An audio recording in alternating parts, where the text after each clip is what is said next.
আপনাদেরকে একটা কথা বলি, অনেক সময় ছেলেরা পথভ্রষ্ট হয়ে যায়, বেবুঝে হয়ে যায়, বাবা মার সাথে খারাপ আচরণ করে।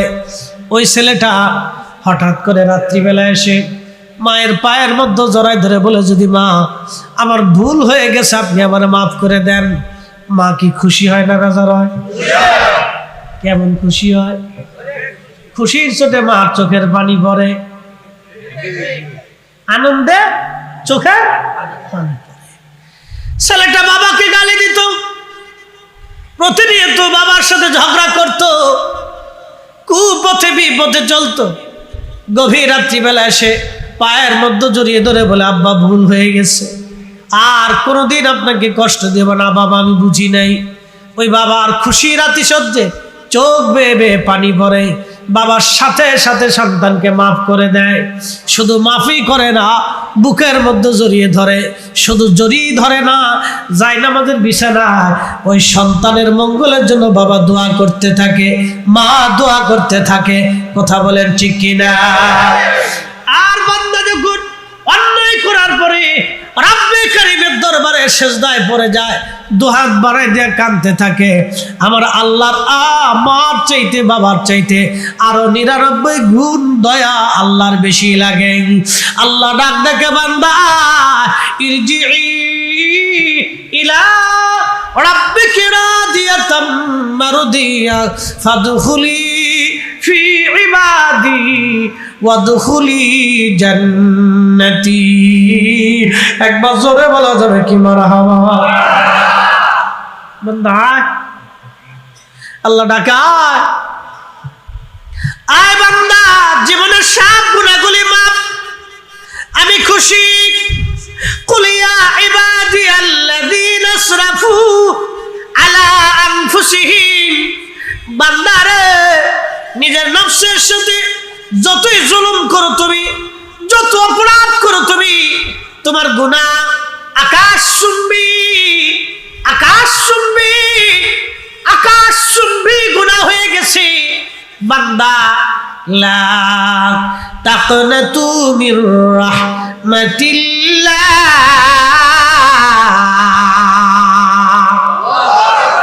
আমার রহমত থেকে তুমি নিরাশ হইও না, আমার রহমত থেকে নিরাশ হইও না তুমি, আমার রহমত থেকে তুমি নিরাশ হইও না, আমার রহমত থেকে তুমি নিরাশ হইও না।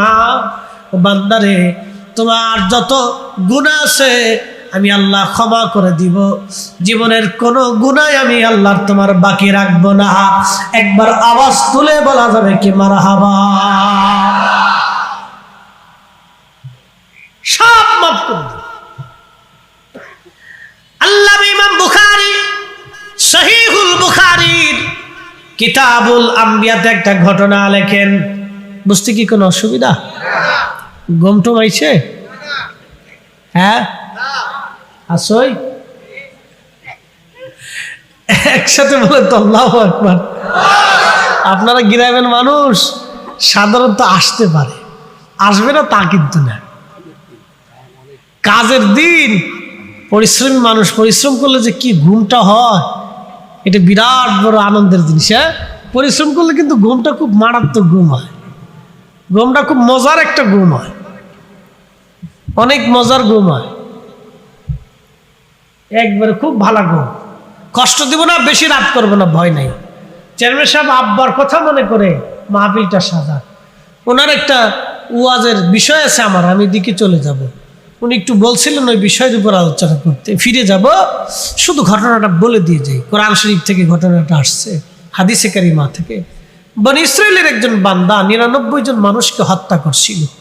এখান থেকে 2টা পার্ট আমি আপনাদেরকে বোঝাবো। ঘটনাটা আপনারা অনেকবার শুনছেন, তারপরে বলতেছি। তারপর আরেকটা ঘটনার দিকে যাব, এটা অত্যন্ত গুরুত্বপূর্ণ। বল হুজুর আপনি কাসাস কেন বলেন? শোনেন, কাসাস বললে মানুষের অন্তর পরিশুদ্ধ হয়। আল্লাহ নিজে কোরআনে কাসাস বলেছেন। ইউসুফ আলাইহিস সালামের ঘটনাকে বলছেন আহসানুল কাসাস, উত্তম ঘটনা। কোরআনে আল্লাহ বলছেন, হাবিব আমি আপনার সামনে উত্তম ঘটনা এই জন্য বলি যাতে অন্তরের পরিশুদ্ধতা আসে, অন্তরের সন্তুষ্টি আসে, অন্তর পরিবর্তন হয়। একসাথে বলা যাবে না মারহাবা? জিক্রুন নবী সাল্লাল্লাহু আলাইহি ওয়াসাল্লাম মিনাল ইবাদা, নবীজির আলোচনা। আমার দিকে দেখেন, হাদিসে কারিমা বেশি দলিল লাগে না, যারা বুঝে তারা অল্পতে বুঝে। জিক্রুন নবী, নবীর স্মরণ, নবীর দুরুদ, নবীর সালাম, নবীর নাম, নবীর এই যে আমার মাদ্রাসার ছেলেটা নবীর শানের নাতে রসুল গেছে, ভালো লাগছে না? কথা কর নাকি, ভালো লাগছে নি? ও যদি আমার নামে একটা গাইতো তাহলে কিন্তু এত মজা লাগতো না। কি কথা কর না কে? কারণ আমি ভুলে ভরা মানুষ, আমি ভুলে ভরা মানুষ। ও যদি আমার উস্তাদের নামে গাইতো তাহলে এত মজা আপনাদের লাগতো না। যখন রসুলের সামনে গাইছে তখন আপনাদের কলিজার ভিতরে ধাক্কা মারছে, ধাক্কা শুনে টিয়া দিয়ে দিছে। পকেটের টাকাটা আগে 60 টাকা কথা না, 100 টাকার নোট 500 টাকার নোট যে আপনারা দিচ্ছেন, এই 100 টাকা কামাই করতে আপনাদের অনেক কষ্ট হয়েছে আমি জানি। এই কষ্টের টাকাটা আপনারা রসুলের মহব্বতে দিয়ে নিয়েছেন।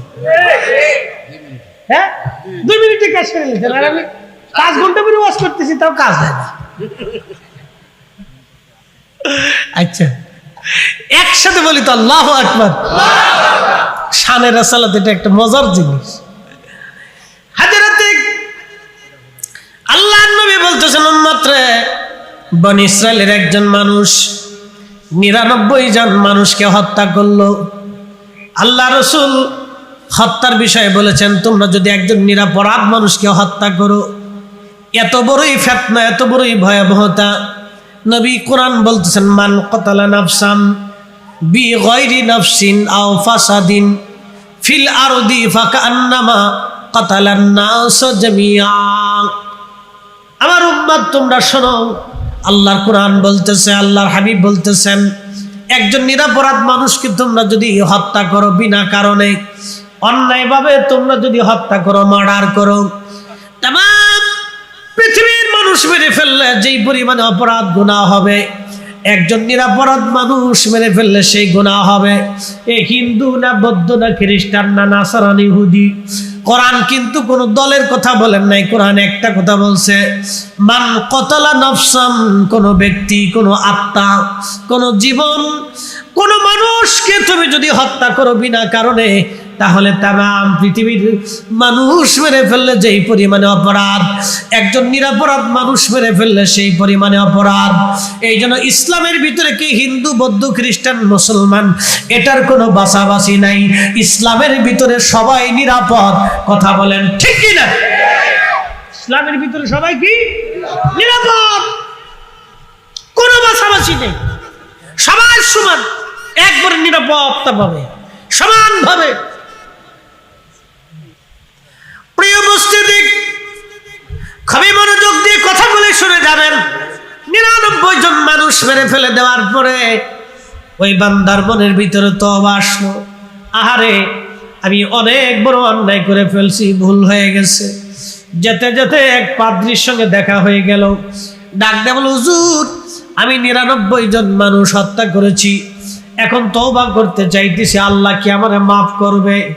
তখন ওই লোকটা ডাক দিয়ে বলতেছে, না রে বেটা, 99 জন মানুষ মেরে তুমি তওবা করতে চাও, আল্লাহ তোরে মাফ করবে না। তখন এই লোকটা চিন্তা করলো, যেহেতু আল্লাহ ক্ষমাই করবে না, তাহলে আর তোরে বাসায় রেখেও লাভ নাই। হুজুর আজকে তোরেও পাইছি, আজকে তোরেও খাইছি। এই কথা বলার পরে পাদ্রীরাও ফিরাইয়া মারছে। ভুল ফতোয়া দিলে যা হবার তাই হইছে। কি কথা কর না কেন? ফতোয়া দিছে ভুল, ভুল ফতোয়া। আগেও এরকম ভুল ফতোয়া হইতো। হুজুর আল্লাহ কি মাফ করবে না? তোরে মাফ করতো না, যেহেতু মাফ করবে না তাহলে আজকে তোরে ছাড়িয়ে দিয়ে লাভ নাই, তোরেও খাইছি আজকে। ওটারও কায়দার মতো ফিটিয়ে মেরে ফেলছে। তো মার্ডার 100 সেঞ্চুরি পুরা হয়ে গেছে।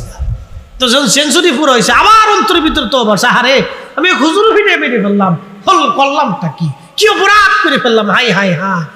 এই কথা বলি আবার রওনা দিয়েছি। যেতে যেতে যেতে যেতে বহু দূর যায় দেখলো এক কারিয়ার পাশে একজন বুজুর্গ আল্লাহর ইবাদতে মশগুল। সালাম দেব, হুজুর জীবনে 100টা নিরপরাধ মানুষকে আমি মেরে ফেললাম, শেষ পর্যন্ত একজন পাদ্রীকে আমি নিরপরাধ তাকেও মেরে ফেললাম, আল্লাহ কি আমার জীবনের গুনাহ মাফ করবেনি? বলে হ্যাঁ, আল্লাহ তোমার জীবনের গুনাহ মাফ করে দিবে। তখন ডাক দে বল, হুজুর কোথায় গেলে, কেমনে গেলে, কোন জায়গা তওবা করব? তখন ওই পাদ্রী ওই হুজুর ডাক দিয়ে বলতেছে, তুমি ওই কারিয়ার ভিতরে চলে যাও, ওই গ্রামে চলে যাও, ওইখানে আল্লাহর কিছু আবেদ এবং জাহিদ, আল্লাহর কিছু বুজুর্গ অলি বান্দা আছে, ওই অলিদের মজলিসে বৈশা তুমি তওবা করো, আমার আল্লাহ কবুল করে নেবেন। চিৎকার মেরে জোরে বলেন মারহাবা। অলির কাছে যাওয়ার দরকার আছে না নাই? শিক্ষা কি আমাদের না আল্লাহর? শিক্ষা কি শুধু আমাদের না আল্লাহ রাসূলের? যারা অলির দরগায়, অলির জিয়ারতে, অলির মাজারে যাইতে নিষেধাজ্ঞা দেয়, শিরক আর বেদাতের ফতোয়া দেয়, আমাদের আর বোঝানো বাকি নেই তারা ইসরায়েলি পোনা, ইসরায়েলি মাল। কথা বুঝেন নাই মনে হয়? পেপসি, কোকা কোলা, পেপসি যখন না পেপসি, এই একসাথে বলেন পেপসি। ওটা খাওয়া যাবে?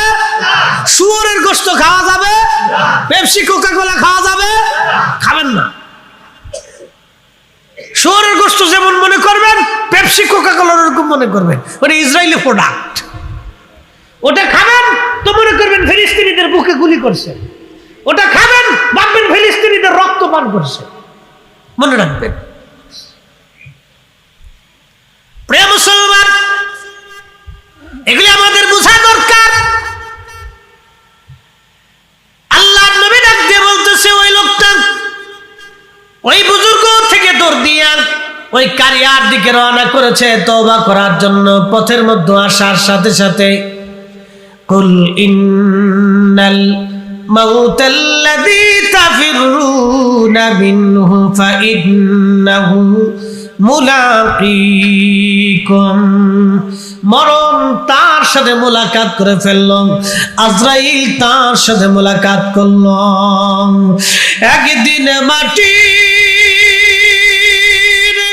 ভিতরে হবে ঘর রে মন আমার, কেন বান্ধ দালান ঘর, মন আমার কেন বান্ধ দালান ঘর। আজরাইল এসে গেল, মৃত্যুর ঠিকানা তার, মরণের সময় ঘনিয়ে গেছে, আর বাঁচার সুযোগ নাই। আজরাইল জান কবর শুরু হলো। বলেন সময় শেষ হয়ে গেলে 1 সেকেন্ড কি দুনিয়াতে থাকার আর কোনো রাস্তা আছে? ওয়ালাই ইউআখিরুল্লাহু নাফসান ইযা জাআ আজালুহা।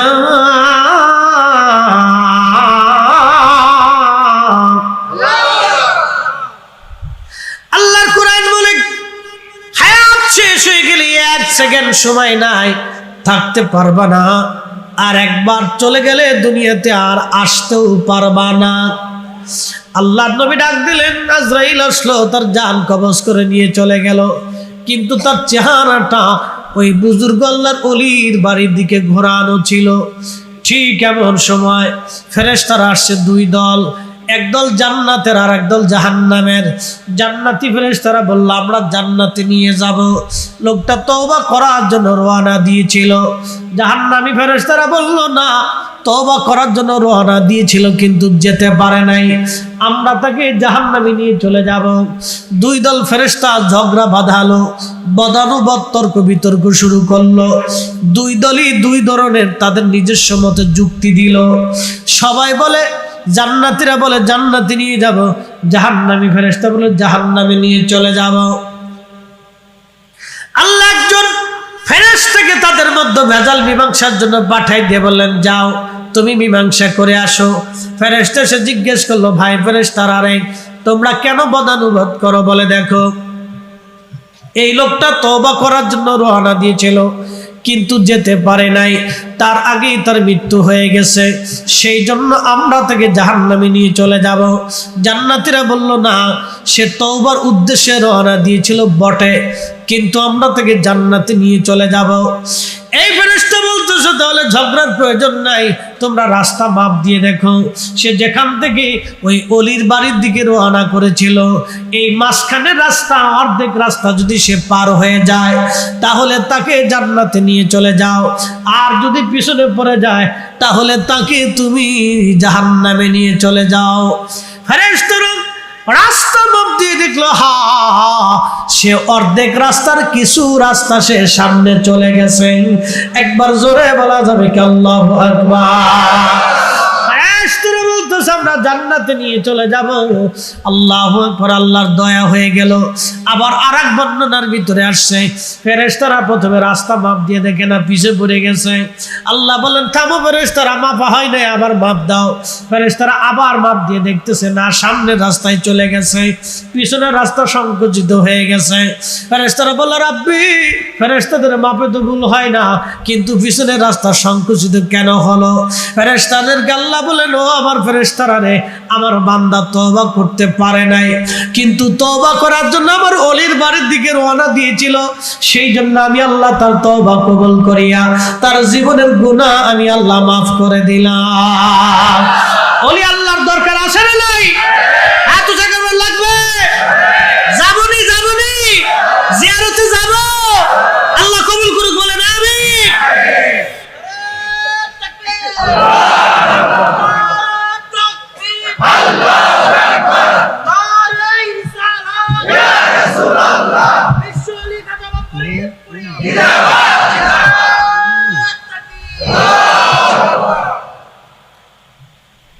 হাদিস থেকে আপনারা বুঝে যান আউলিয়া কেরামের গুরুত্ব কত, তাদের সম্মান আল্লাহ কি পরিমাণে দিচ্ছে। জীবনে 100টা মার্ডার, এটা 60খানি অপরাধ না। আপনি একজন মানুষকে কেউ যদি হত্যা করে তার চোখ থেকে আল্লাহ ঘুম কেড়ে নেয়। যারা মানুষ হত্যা করে তারা ঘুমাইতে পারে না, তাদের চোখ থেকে আল্লাহ ঘুম কেড়ে নেয়। যারা আপন ভাইকে হত্যা করে তাদের চোখ থেকে ঘুম কেড়ে নেয়। যারা মানুষের সম্পদ হরণ করে আল্লাহ তাদের চোখ থেকে ঘুম কেড়ে নেয়। এই জন্য দেখবেন 1000 কোটি টাকার মালিক ওরা কিন্তু ঘুমাইতে পারে না। তারা ওষুধ খেয়ে, বোতল সার মুড়ি ধুয়ে, ট্যাবলেট খেয়ে তারপরে ঘুমায়। এই কথা কর না, যা হাসা থাকলাম মিশে মিশে গল বলার কিছু নেই। আল্লাহ চোখ থেকে কি নিয়ে যায়? ঘুম নিয়ে যায়। এই আনন্দটা, এই বিশ্রামটা আল্লাহ চোখ থেকে উঠাই নিয়ে যায়, ঘুমাইতে পারে না, ঘুম আসে না। এত বড় অপরাধী যদি তওবার উদ্দেশ্যে আউলিয়া কেরামের মহব্বতে আল্লাহর ওলির বাড়ির দিকে যাওয়ার জন্য, তওবার উদ্দেশ্যে যাওয়ার জন্য যদি আল্লাহ মাফ করে দেয়, আমরা মাফ পাবো না? কথা কর না কেন? ওই যুগের মুসলমানের চাইতে এই যুগের মুসলমানের ইজ্জত বেশি। কথা ঠিক কিনা? ও যুগের ওলিদের চাইতে এই যুগের ওলিদের 70 গুণ মর্যাদা বেশি। অন্য নবীর উম্মতের চাইতে এই নবীর উম্মতের 70 গুণ মর্যাদা বেশি। অন্য নবীর ওলির চাইতে এই উম্মতের ওলির 70 গুণ মর্যাদা বেশি। যদি তাই হয় তাহলে আমাদেরও জীবনের গুনাহ মাফ। ওলির জিয়ারতে ঘন ঘন যাইতে হবে। কথা কোন ঠিক কিনা? কার্বন্য করেন না, অনেক সময় তো বুঝেন না আপনারা। বেশি বেশি যাবেন জিয়ারতে। সিলেট যাবেন শাহজালাল, যাব। খাজা বাবা আজমিরের কাছে যাবেন, যাব। যত বেশি পারেন তত ওলিদের জিয়ারতে যাবেন। যেখানে যাবেন বেড়াইতে, যদি ওলির মাজার পান তো সেখানে জিয়ারতে যাবেন, দোয়া করবেন, বসে থাকবেন, আল্লাহ জীবনের গুনাহ মাফ করবেন। আর একটু জোরে বলা যাবে না আল্লাহু আকবার? জিয়ারতের দরকার আসেনি? কথা কর না কেন? আসেনি? যাবো না ইনশাআল্লাহ। আল্লাহ কবুল করুক, বলে না আমিন। একটু দরুদ শরীফ পড়ে আল্লাহুম্মা সাল্লি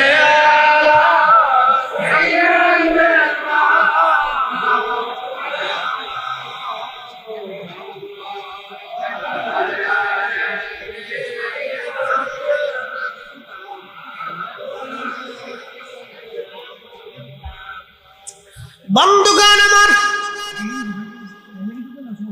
খুবই মনোযোগ দিয়ে শুনিয়া যান। আল্লাহ রাব্বুল আলামিন এই বান্দারে মাফ করে দিলেন। এখন শোনেন, হযরত মালিক ইবনে দিনার রাহমাতুল্লাহ আলাইহির কথা বলছিলাম। আর একটা কথা আপনাদেরকে ঘটনা শোনাই যাই।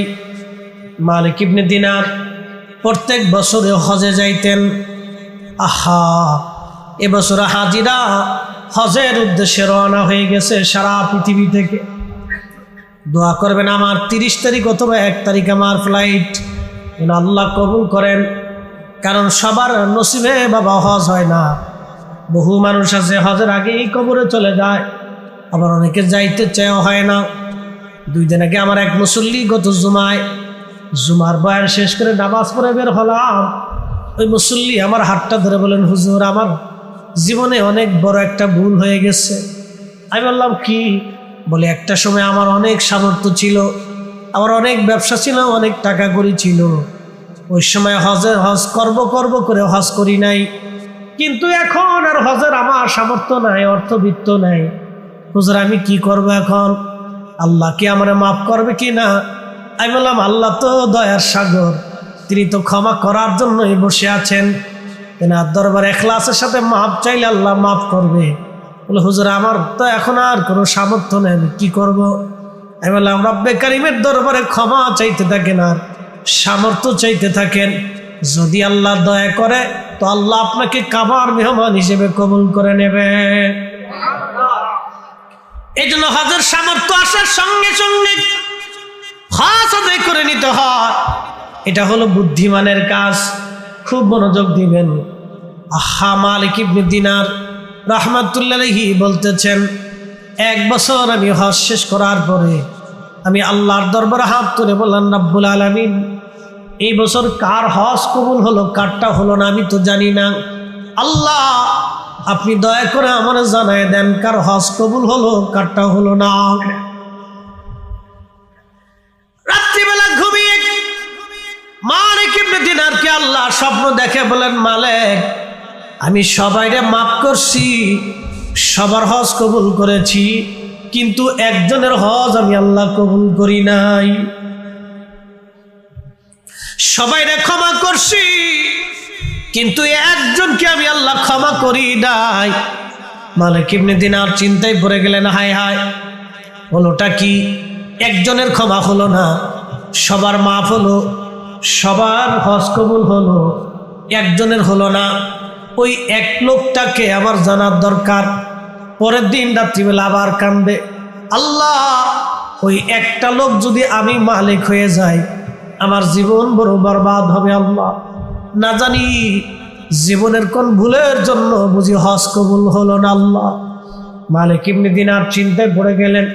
পরের দিন কান্নাকাটি করে করে ঘুমিয়ে পড়লেন।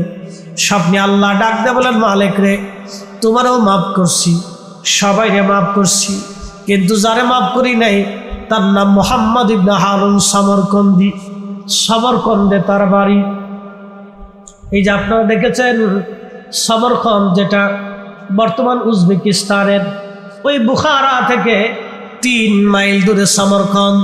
এই যে বলছেন ইরানের প্রেসিডেন্ট মারা গেল, ইরানের প্রেসিডেন্ট মারা গেল আজারবাইজান। এই আজারবাইজানের পার্শ্ববর্তী দেশের নাম উজবেকিস্তান, কিরগিজস্তান, কাজাখস্তান। এই যে দেখেন কিরগিজস্তানের মানুষেরা বাঙালি পাকিস্তানিরা ভারতীয় ছাত্রদেরকে মারতেছে, পিটাইতেছে। কিরগিজস্তান, কাজাখস্তান, তুর্কমেনিস্তান, আফগানিস্তান, বেলুচিস্তান, পাকিস্তান, উজবেকিস্তান, এই যে তারপরে আপনার এই ইরান, এগুলি পার্শ্ববর্তী দেশ, পাহাড়ি বেষ্টিত অঞ্চল। এই অঞ্চলে পৃথিবীর অনেক বড় বড় জ্ঞানী গুণী মেধাবী বিজ্ঞানী এবং অনেক বড় বড় সাইকোলজিস্ট আল্লাহর ওলিদের জন্ম হয়েছে এই বেল্টে। এই বেল্টের মানুষ খুব মেধাবী এবং খুব বড় বড় প্রজ্ঞামান মেধাবী এই অঞ্চলের মানুষ। মোগল সাম্রাজ্য সালতানাতের মানুষগুলি ওই অঞ্চলের। এই বাংলাদেশে যারা এসে শাসন করছে একসময় 800 বছর, ওই বেল্টের এরা খুব মেধাবী এবং রণকুশল। খাপ মনোযোগ দিয়ে এই উজবেকিস্তানের সমরকন্দ, তার নাম ছিল মুহাম্মদ ইবনে হারুন সমরকন্দি। মালিক ইবনে দিনার স্বপ্ন দেখার পরে সকালবেলা ফজরের নামাজ পড়ে কাবা বের হয়ে গেলেন। কাবাবাসীদেরকে ডাক দিয়ে বললেন, ও মক্কাবাসী তোমরা যারা আসো বলো মুহাম্মদ ইবনে হারুন সমরকন্দি নামে কাউরে চিনুনি? লোকেরা বলল, হ্যাঁ হুজুর আমরা তারে চিনি, তার নাম মুহাম্মদ ইবনে হারুন সমরকন্দি। লোকটা আজকে মাকাম ইব্রাহিমে 40 বছর ধরে এই লোকটা মাকাম ইব্রাহিমে সারা রাত্র ভরে ভরে আল্লাহর ইবাদতে কাটায়, 40 বছর ধরে ইবাদত করে, একটা রাতের জন্য তার ইবাদত কাজা হয় না। জোরে বলবেন সুবহানাল্লাহ। কত বছর? 40 বছর। কোন জায়গায় নামাজ পড়ে? মাকামে ইব্রাহিমে। হাজী সাহেবরা আছেন না কেন? হাজী সাহেবরা কেউ আছেন না? হাজী সাহেবরা আছেন না? মাশাআল্লাহ, অনেক হাজিরা আছেন। আল্লাহু আকবার। তো বাবাজি, মাকামে ইব্রাহিমের অনেক দাম না? অনেক দাম। এখানে দোয়া কবুল হয়। এখানে কেউ আল্লাহর কাছে কাইন্দে দিলে আল্লাহ সাথে সাথে মাফ করে দেয়। কাবা শরীফের এই হাতিমে কাবার ভিতরে বসে মাফ চাইলে আল্লাহ মাফ করে দেয়, কাবা ঘর ধরে মাফ চাইলে মাফ করে দেয়। কিন্তু এই লোক তো 40 বছর ধরে সারা রাত্র মাকাম ইব্রাহিমে ইবাদত করে যাইতেছে, একটা না, এক রাতের জন্য কাজা হয় নাই, আল্লাহ তারে মাফ করে না। কত বছর? 40 বছর। মাফ করে না। আল্লাহ স্বপ্নে মালিক ইবনে দিনারে দেখাই দিয়ে বলেন, মালিক, এই বেটারা আমি মাফ করিনি। তো মালিক ইবনে দিনার চিন্তাই করে বলেন, 40 বছর ধরে মাকাম ইব্রাহিমে নামাজ পড়ে তার ক্ষমা হইল না, কারণটা কি? তো লোকটাকে দেখতে হবে। আর কে গুণ তার আছে বলবানি? লোকেরা ডাক দেয়, বলল, হুজুর, এই লোকটা সারা দিনে 40 বছর ধরে রোজা রাখে, সারাদিন দাঁড়িয়ে দাঁড়িয়ে নামাজ পড়ে, জিকিরে ফিকিরে কাটায় দেয়, কিন্তু 40 বছর ধরে তার একই এমন। বলে, লোকটা থাকে কোথায়? বলে, দিনের বেলা, রাতের বেলা তাকে মাকাম ইব্রাহিমে পাবেন। দিনের বেলা গেলে ওই মক্কার একটা বিরান ভূমি আছে, যেখানে কোনো মানুষ বসবাস করে না, মানুষজন সাধারণত যায় না, একবারে নিরিবিলি বিরান এলাকা। এখানে একটা গাছ আছে, এই গাছের নিচে ছায়ার মধ্যে দাঁড়ায় দাঁড়ায় সারাদিন আল্লাহর ইবাদতে কাটায় দেয়।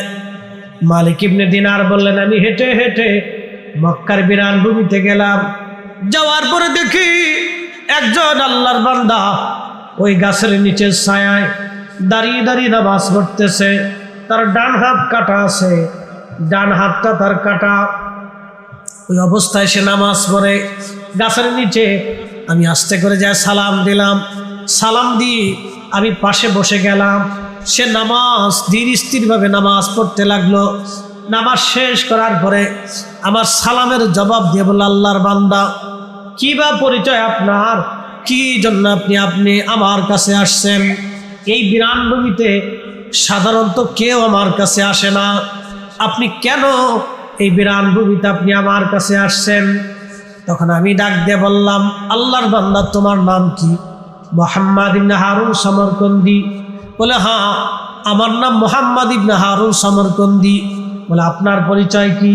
বলে, আমার পরিচয় মালিক ইবনে দিনার আল ইরাকি আল বসরি।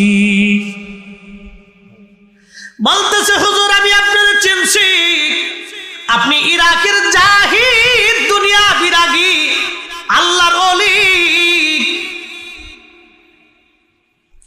জাহিদ, মুজাহাদা, মুশাহাদা, মুরাকাবা, বুঝে যান? ঘুমায়েন না, আমার দিকে তাকান। আজকে আমার হুজুর কেবলার একটা পরিচয় দিয়ে যাই।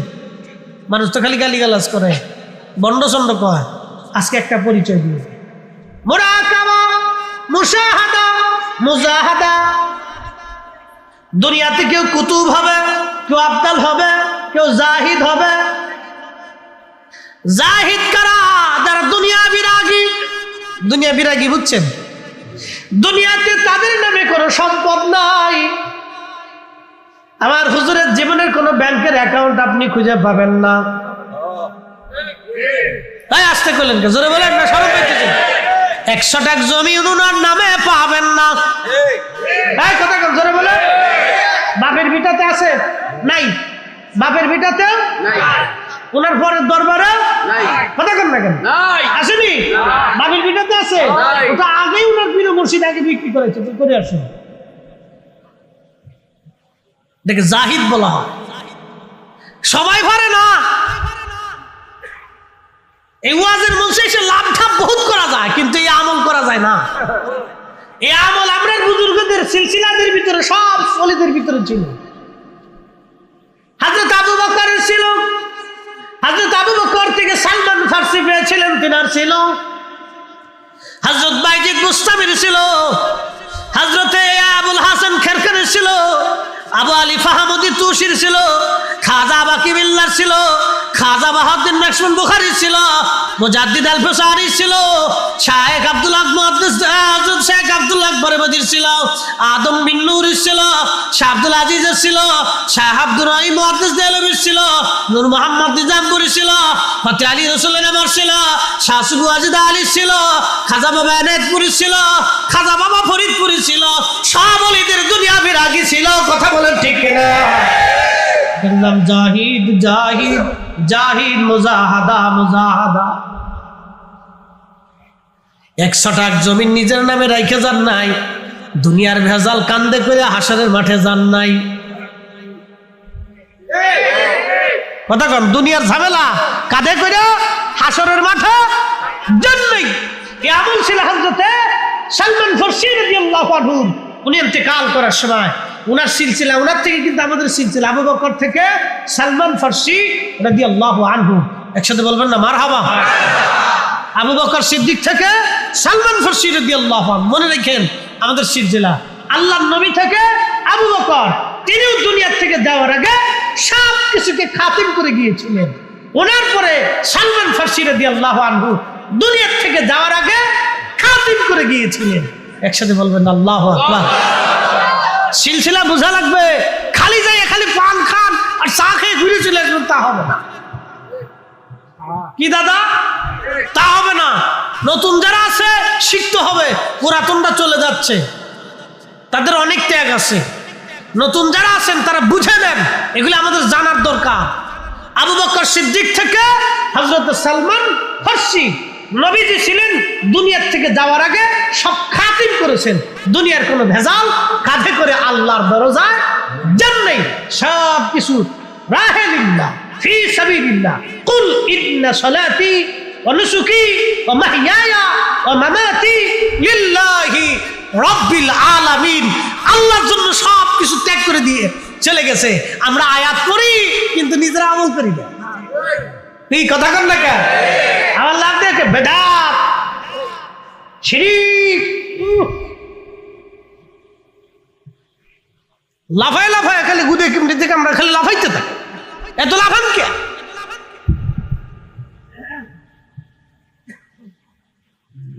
মুসলমান, হযরত সালমান ফারসি রাদিয়াল্লাহু আনহু ইন্তেকালের আগে বসে বসে কাঁদতেছিলেন। 250 বছর বয়স। কত বছর? 250 বছর বয়স। কত বছর? আসেন এরকম দু একজন। হ্যাঁ, আর আসে জিন জাতির হায়াত বেশি। কোন কোন জিনের 5000 6000 বছর হায়াত, 2000 3000 বছর হায়াত আছে জিনদের। জিনদের হায়াত বেশি। আর আগের যুগের জিন যারা ছিল তাদের 50,000 60,000 বছর হায়াত ছিল। হ্যাঁ, কারণ 1 লক্ষ বছর হায়াতে গেছে, এরকম জিনও ছিল। তো জিনদের খুব মারাত্মক হিসাব, খুব জটিল হিসাব।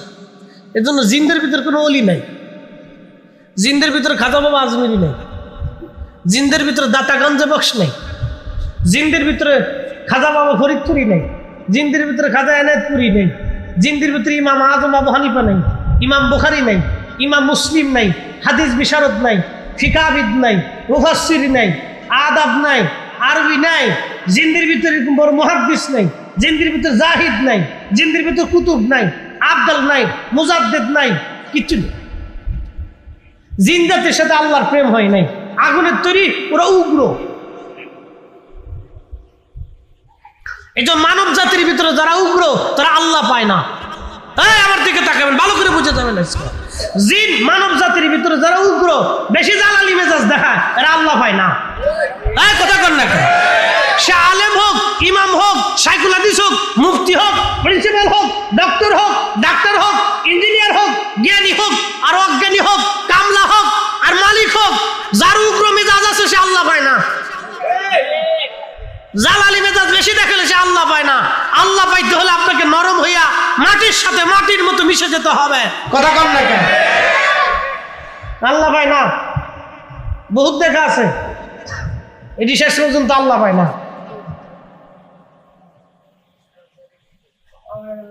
কথা বুঝতে অসুবিধা হইতেছে আপনাদের? জানার দরকার আছে না? জানার দরকার। বয়স কত?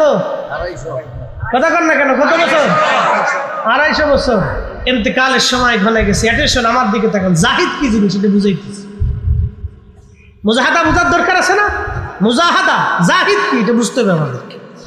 এই ইন্তেকালের সময় হয়ে গেছে, আমার দিকে তাকান। তো খুব কাঁদতেছে। তো সাহাবায়ে কেরাম বলেন, উনি ইরাকের গভর্নর ছিলেন। ইরাকের গভর্নর। গভর্নর তো বুঝতে পারছেন, একটা প্রদেশের গভর্নর, তার মানে বাংলাদেশের মতো একটা দেশের রাষ্ট্রপ্রধান ছিল। ইরাক তো বাংলাদেশের কয়টা সমান হবে? ইরাকে কেউ ছিলেন? বাংলাদেশের 10টা দেশের সমান হবে কমপক্ষে, তাই না? 10টা 15টা দেশের সমান হবে। তো সারা ইরাকের গভর্নর, মাসে বেতন ছিল 6000 দিনার। তৎকালীন সময় কত হাজার টাকা, কিন্তু কম পাইতেন না। 6000 দিনার ছিল বেতন। যেই দিন পাইতেন পরের দিন সব আল্লাহ রাস্তায় গরিব মানুষ আসতো, সব গরিব মানুষের মধ্যে বন্টন করে দিতেন। আরো জোরে জোরে কর, জোরে। হ্যাঁ, চেয়ারম্যান সাহেব কিছু হুজুর আজকে গরুর গোশত গরিব মানুষের দাওয়াত করে খাওয়াচ্ছে, খুব ভালো কাম করছে, একবারে ভালো কাজ করছে। গরিব মানুষের হক, কথা কর না। আমার দিকে তাকা। তুমি ইন্তেকালের সময় কাঁদতেছে। লোকেরা বলল, হুজুর কাঁদেন কেন? আল্লাহ রসুলের প্রিয় সাহাবী আপনি, আল্লাহর নবী আপনার কত আদর করছে। হযরত সালমান ফারসি চোখের পানি ছেড়ে দিয়ে কেঁদে বলে, সাহাবীরা রে, আমি ভয়ে ভয়ে কাঁদতেছি। বলে, ভয় কি? আমি কিয়ামতের ময়দানে ওই পরপারে রূহের জগতে, নূরের জগতে আমি আমার রসুলের সামনে কোন মুখ নিয়ে সামনে দাঁড়াবো? আমি আমার নবীর সামনে কোন চেহারা নিয়ে দাঁড়াবো? বলে, কেন? বলে, আমার নবী দুনিয়ার থেকে যাওয়ার আগে সমস্ত সম্পদগুলি আল্লাহ রাস্তায় সব বিলীন করে দিয়ে গেছে। আমার কাছে কত সম্পদ আজকে জমা হয়ে গেল। বলে, কি সম্পদ জমা হয়েছে? আমার দিকে তাকাবেন। বলে, কি সম্পদ আপনার জমা হয়েছে? বলে, একটা পাগড়ি 1 নম্বর, 2 নম্বর আমার একটা জুব্বা, 3 নম্বর আমার একটা লুঙ্গি, 4 নম্বর আমার একটা আবা। আবা শুনছেন না আপনারা? জুব্বার উপরে যেগুলি আমরা গায়ে দেই, আরাবিয়ানরা গায়ে দেয়, এটা ওদের জাতীয় পোশাক। আজকে দেখবেন আরাবিয়ানরা তাদের জাতীয় পোশাক ছাড়ে নাই, ওরা এখনো আবা গায়ে দেয় ছেলেরা, জুব্বা গায়ে দেয় ছেলেরা। হাজার হাজার কোটি টাকার মালিক তাদের ছেলেরা জুব্বা গায়ে দেয়। আর আমার দেশের বুলাবান একটু ফুটনগিরি হইলে হাফ প্যান্ট পরে লেংটু করে রাস্তা দিয়ে আড়ে। সব বিয়াদব, কথা কন না কে? বাপের 2 পয়সার মালিক হইলে হাফ প্যান্ট পরে রাস্তা দেয়, উড়ে বাপরে বাপ, ইসি ভুলা করে ভুলা শয়তান কোথাকার। হাফ প্যান্ট পরে রাস্তা দিয়ে হাঁটতেছে, জমিদারের হুদ কয়দিন আগে বিক্রি করে খাইছে।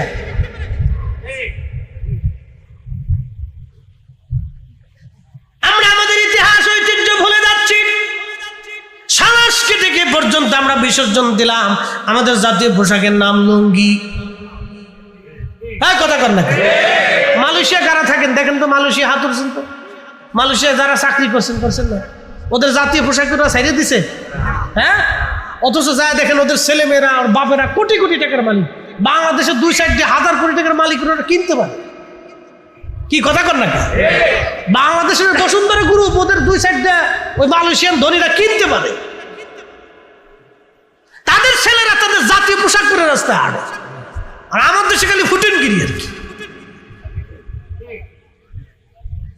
প্রিয় মুসলমান, আরাবিয়ানরা সবসময় জুব্বা গায়ে দেয়, ওদের ছোট ছোট বাচ্চারা পর্যন্ত জুব্বা গায়ে দেয়।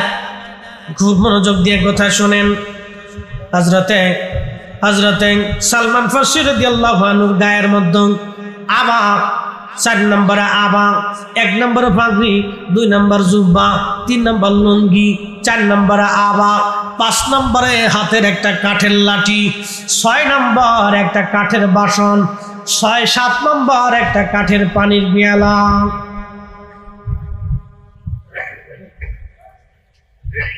কত হাজার কোটি টাকার মাল হবে? কর কয়শো কোটি টাকার মাল বলে, কাঁদতেছে।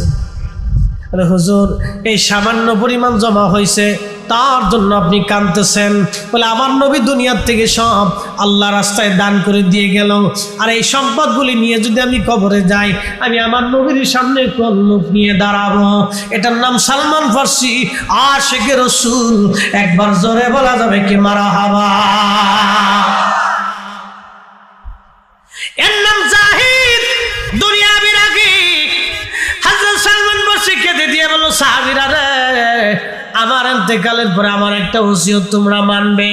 আমার কাফনের কাপড় বাদ দিয়ে যা কিছু থাকবে সব তোমরা আল্লাহ রাস্তায় যেন দান করে দিবা। কোনো কিছু নিয়ে আমি আল্লাহর আদালতে দাঁড়াইতে চাই না। চিৎকার মেরে জোরে বলেন মারহাবা। আল্লাহুম্মা সাল্লি আলা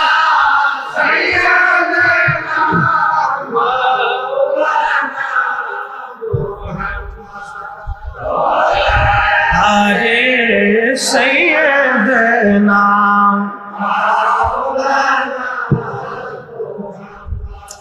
বন্ধু আমার, সালমান ফার্সির মুজাহাদাত থেকে চলে আসলাম। এর নাম দুনিয়া বিরাগী। আমার পীর মুর্শিদ যখন জমিদার ছিলেন সব বিক্রি করাইয়া দাদা হুজুর তারে একবারে নিঃসম্বল বানাইছিলেন। আর আমার পীর যাওয়ার সময় সব রাহে লিল্লাহ আল্লাহ নামে ওয়াকফ করে দিয়ে গেছেন। একটা টাকাও আপনাদের নিজ হাত দিয়ে খরচ করেন নাই, ধরেন নাই, নিজের কাজে ব্যবহার করেন নাই। একবার জোরে বলবেন কি মারহাবা। ওনার কাঁধে উনি কোনো ঝামেলা নিয়ে যান নাই, সব দিয়ে গেছে। এবার যদ্দূর খাবেন তদ্দূর পাবেন। কষ্ট হইতেছে দাদা? ঘুমাইছে? চলবে আরেকটু? চলবে? আধা ঘন্টা চলুক। হ্যাঁ, তাহলে একসাথে বলেন তো আল্লাহু আকবার। হ্যাঁ চলুক, একটু চলার দরকার আছে। না বেশি নেই, আরেকটু কষ্ট নেই। হ্যাঁ করাবে না, দরকার আছে। হযরত মালিক ইবনে দিনার মনে আছে না আপনাদের? কোন জায়গা? কোন তো গাছের নিচে। কোন জায়গা? গাছের নিচে। হ্যাঁ, ঘটনাটা শুনে যান, খুব জটিল ঘটনা। আল্লাহু আকবার। ওনার জীবনের বাস্তব। আর লেখছেন আল্লামা ইমাম আবুল ফারাজ ইবনুল জৌজি। আজ থেকে 900 বছর আগের কিতাবের ঘটনা বলতেছে, বানাননি কিচ্ছে না। আর এক মুহাদ্দিসের কিতাব থেকে ফইরে তারপরে বলতেছি, 900 বছর আগের কিতাবের লেখা। হযরত মালিক ইবনে দিনার বলেন, গাছের নিচে জিজ্ঞাসা করলাম, আপনি কে? বলে আমার নাম মুহাম্মদ ইবনে হারুন সামরকন্দি। আপনি কে? মালিক ইবনে দিনার। হুজুর আমি আপনার চিনছি, আপনি ইরাকের জাহিদ। ওই যে জাহিদের কথা বলতে যে ওই জায়গায় চলে গেছি, ইরাকের জাহিদ। বলে না, আমি তো জাহিদ হতে পারি নাই। বলে আল্লাহর বান্দা, আপনার কদম খেদমতে আমি আসছি, দুটি কথা বলার জন্য বলেন। আল্লাহর বান্দা, তোমার জন্য একটা দুঃখের সংবাদ নিয়ে আসছি। বলেন হুজুর কি সংবাদ? বলে আজকে 2 রাত আল্লাহ আমার স্বপ্ন দেখাইছে, এবছর সবার হজ কবুল হয়েছে, সবাই আল্লাহ মাফ করে দিয়েছে, কিন্তু আল্লাহ তোমারে মাফ করে নাই, তোমার হজ আল্লাহ কবুল করে নাই। সামরকন্দি চোখের পানি ছেড়ে দিয়ে কেঁদে কেঁদে বলল, হুজুর শুধু আপনি না, আজকে 40 বছর ধরে সংবাদ আমি শুনতেছি। শুধু আজকে না, আজকে 40তম বছরে আপনি এসে আমার সংবাদ দিলেন। 40 বছরে 40 জন আল্লাহর ওলি এসে আমার সংবাদ দিয়ে যায়, সবার হজ কবুল হয়, কিন্তু আমার হজ কবুল হয় না। সবাইরে মাফ করে আল্লাহ, কিন্তু আমারে আল্লাহ মাফ করে না। 40 বছর ধরে আল্লাহর দরবারে কান্দি, আমার আল্লাহ আমারে মাফ করে না। অথচ 40 বছর ধরে আমি রোজা রাখি, 40 বছর ধরে আমি সারা দিনে ঘুমাই না, সারা দিন আল্লাহর ইবাদত করি, 40 বছর ধরে মাকাম ইব্রাহিমে কান্দি, সারা রাত নামাজ পড়ি, জিকির ইবাদতে কাটাই, 40 বছর ধরে আল্লাহ আমারে মাফ করে না। মালিক ইবনে দিনার